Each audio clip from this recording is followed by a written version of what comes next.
कहानी की शुरुआत में हम मारिया नाम की एक लड़की को देखते हैं जो कि 17 साल की है और हाई स्कूल में पढ़ती है। मारिया एक इंट्रोवर्ट थी, इसलिए वो ज्यादा लोगों से बात नहीं करती थी। यहाँ तक कि घर पर वो अपने माँ बाप से भी नहीं बोलती थी। मारिया खाना भी बहुत कम खाती थी, जिस वजह से उसका वजन भी बहुत कम हो गया था।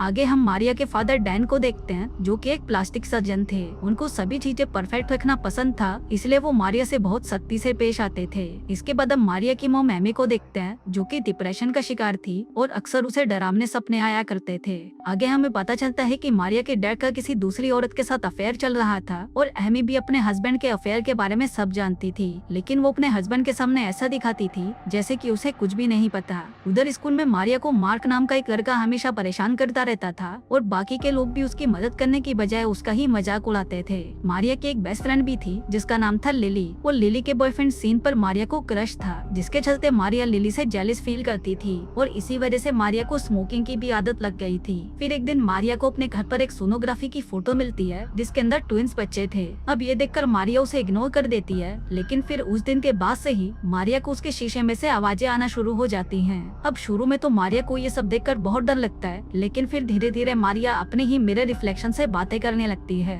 उसकी मिरर रिफ्लेक्शन मारिया को अपना नाम आयरम बताती है। हम देखते हैं कि वो लड़की मारिया से ज्यादा सुंदर, कॉन्फिडेंट और पावरफुल थी। मतलब कि मारिया हमेशा से जैसा बनना चाहती थी, आयरम के अंदर वो सारी खूबियां थी। अब दोनों आपस में बहुत सारी बातें करते हैं, जिस दौरान मारिया को फील होता है कि उसे ऐसा कोई तो मिला जो उसकी फीलिंग्स और बातों को समझ सकता है। अब यहाँ से सीन शिफ्ट होता है और हम देखते हैं कि मारिया को प्रॉम नाइट पर ले जाने के लिए उसके पेरेंट्स उसे फोर्स कर रहे होते हैं, लेकिन वही मारिया को समझ नहीं आ रहा था कि वो किसके साथ प्रॉम नाइट पर जाए। प्रॉम नाइट में उन लोगों को आइस स्केटिंग डांस करना था और मारिया को आइस स्केटिंग करना बिल्कुल नहीं आता था। पर तभी उसकी दोस्त लिली उसे कहती है कि मैं तुम्हें स्केटिंग सिखाऊंगी। आगे जब लिली उसे स्केटिंग सिखा रही थी तभी मारिया आइस स्केटिंग करते हुए नीचे गिर जाती है, लेकिन तभी लिली उसे उठाने के लिए उसकी हेल्प नहीं करती, बल्कि उसे कहती है कि मैं जानती हूँ कि तुम मेरे बॉयफ्रेंड को पसंद करती हो, इसलिए मैं तुम्हें आखिरी वार्निंग दे रही हूँ कि मेरे बंदे से दूर रहो। वहीं दूसरी तरफ हम सीन को देखते हैं जो कि एक अच्छा लड़का था, क्योंकि वो हमेशा मारिया की मदद करता था और ये देखकर लिली हमेशा उससे जेलस फील करती थी।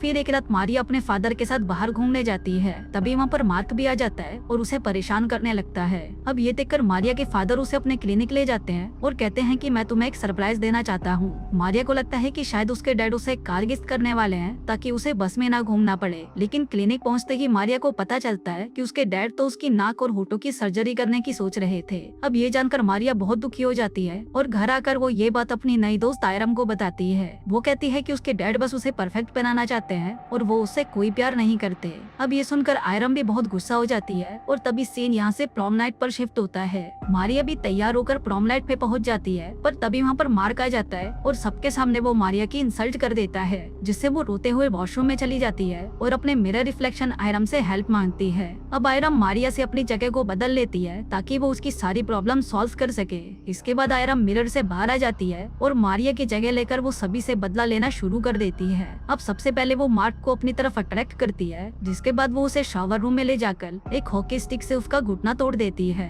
फिर जाने से पहले वो उसे धमकी देती है कि अगर आज के बाद उसने उसे कभी परेशान किया तो वो उसका हथियार काट देगी। फिर घर आने के बाद मारिया के पेरेंट्स देखते हैं कि उसका नेचर बदला बदला सा लग रहा है। वो सभी से बातें कर रही थी और सही से खाना भी खाने लगी थी। अब बाकी की दुनिया के लिए तो वो मारिया ही थी, लेकिन किसी को ये पता नहीं था कि आयरम ने मारिया की जगह ले रखी है और मारिया उसकी जगह मिरर वर्ल्ड में है। वहीं दूसरी तरफ मारिया भी बहुत खुश थी कि अब उसकी सभी चीजें सही हो रही हैं, लेकिन उसे जैसा लग रहा था वो सब ज्यादा समय तक नहीं रहने वाला था। अगले दिन आयरम अपने डैड के क्लिनिक में जाकर अपनी मॉम एमी और अपने डैड की गर्लफ्रेंड को कॉल करके उन्हें एक ही टाइम पर वहाँ पर बुलाती है, जिससे उसकी मॉम को पता चल जाए कि उसके हस्बैंड का अफेयर किसके साथ चल रहा है। फिर घर आकर आयरम अपनी मॉम से झगड़ा करती है और कहती है कि आपको अपने हस्बैंड के अफेयर के बारे में सब कुछ पता है, लेकिन फिर भी आप उन्हें कुछ क्यों नहीं कहती।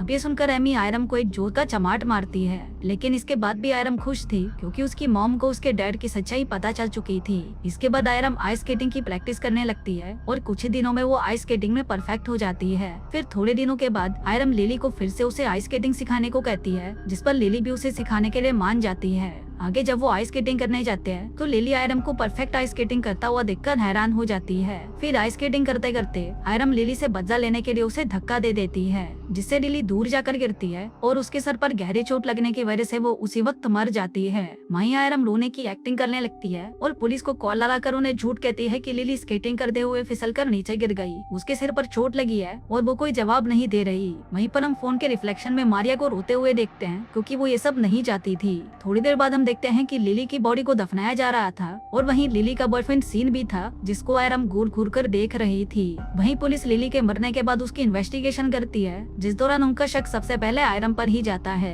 क्योंकि लिली एक आइस स्केटिंग चैंपियन थी और उसका ऐसे ही फिसलकर मर जाना नामुमकिन था। अब यहाँ से आयरम सीधा सीन के घर पर जाती है, जहाँ पर वो सीन से कहती है कि मैं तुमसे बहुत प्यार करती हूँ, जिसके बाद वो दोनों वहीं पर इंटीमेट हो जाते हैं। अब इंटीमेट होने के बाद सीन को भी आयरम से प्यार हो गया था, जिसके बाद वो दोनों एक साथ खूब एंजॉय करते हैं। कई बार तो वो दोनों स्कूल भी बंक कर लेते हैं और होटल में जाकर दिन भर इंटीमेट होते रहते हैं। लेकिन वहीं दूसरी तरफ पुलिस इन दोनों पर नजर रखाई ही थी, क्योंकि पुलिस को लिली की मौत का शक इन दोनों पर ही था।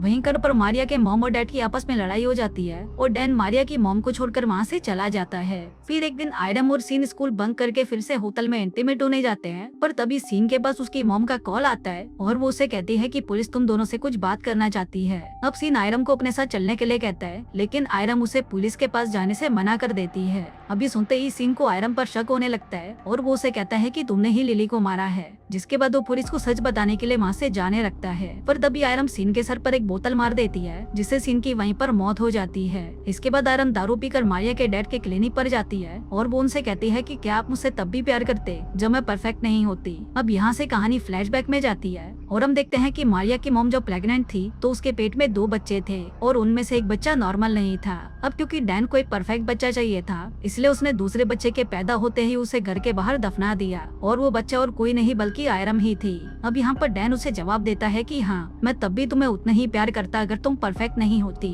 अब डैन का ये झूठ सुनकर आयरम डैन का गला काट देती है, जिससे डैन वहीं पर मर जाता है। अब आयरम बाहर जाते हुए बार बार मारिया का नाम ले रही थी ताकि वो उससे बात कर सके, लेकिन अब मारिया उसे मिरर में दिखना बंद हो गई थी। इससे हमें पता चलता है कि आयरम कोई भूत नहीं थी, बल्कि वो मारिया ही थी। दरअसल मारिया ने अपने दिमाग में ही आयरम को बनाया था। उस दिन जब मारिया ने सोनोग्राफी की फोटो देखी थी, तभी उसने इमेजिन करना शुरू कर दिया था कि उसकी कोई ट्विन सिस्टर हो सकती है, जिसके बाद आयरम को मारिया के दिमाग ने क्रिएट कर दिया। उधर मारिया के मॉम डैड को शुरू से ही पता था कि मारिया का दिमाग स्टेबल नहीं है, इसलिए वो हमेशा ही उसके लिए परेशान रहते थे। हम देखते हैं कि मारिया और आयरम की पर्सनैलिटी आपस में जुड़ चुकी थी और मारिया पूरी तरह से आयरम बन चुकी थी। इसके बाद मारिया अपने घर पर आती है और अपनी मॉम के पास आकर लेट जाती है, पर तभी हम देखते हैं कि उसकी मॉम के पास एक नहीं बल्कि 2 लड़कियां लेटी हुई हैं, जिसका मतलब था कि अब आयरम और मारिया एक हो चुकी थी। और दोस्तों, इसी के साथ ही ये कहानी यहीं खत्म हो जाती है।